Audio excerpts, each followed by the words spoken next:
j'ai regardé la vidéo de mobilisation juste après la disparition de Diarra Sow. Une similaire incident est arrivé il y a plusieurs années en France pour une japonaise, une fille japonaise. Oui, vraiment, c'est vraiment similaire. En fait, une étudiante japonaise qui a étudié à Besançon, en France, a disparu tout à coup. Et, il est toujours disparu. Donc, elle est toujours disparue. Ah oui. Ouais, mais elle était jeune étudiant avec l'espoir sur le futur. Donc c'était vraiment choquant. Et il y a pas mal de reportages au Japon et même en France. Et donc l'agressant n'est pas encore retrouvé.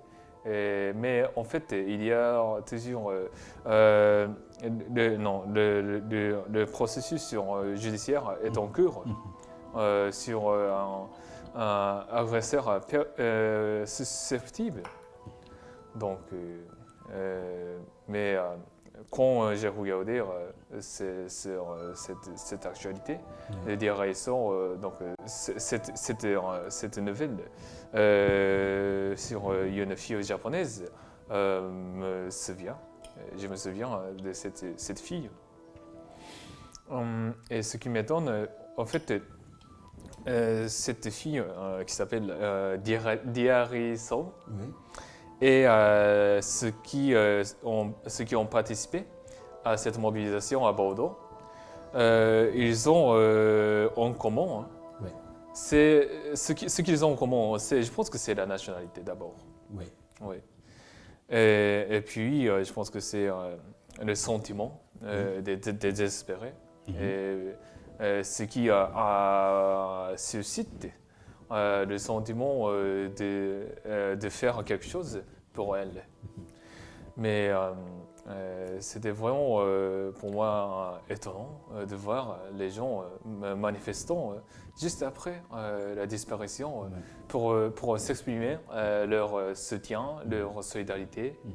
Et je me demandais si il y a un incident similaire, est-ce que les Japonais habitant à Bordeaux font la même chose? Et ma réponse est malheureusement, je pense que non.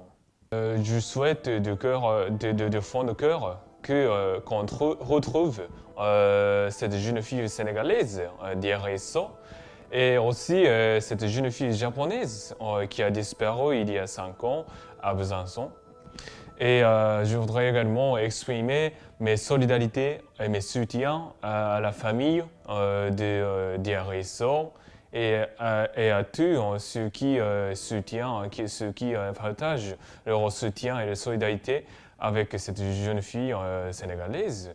Et aussi, mes soutiens vont également à la famille de cette fille japonaise qui a disparu.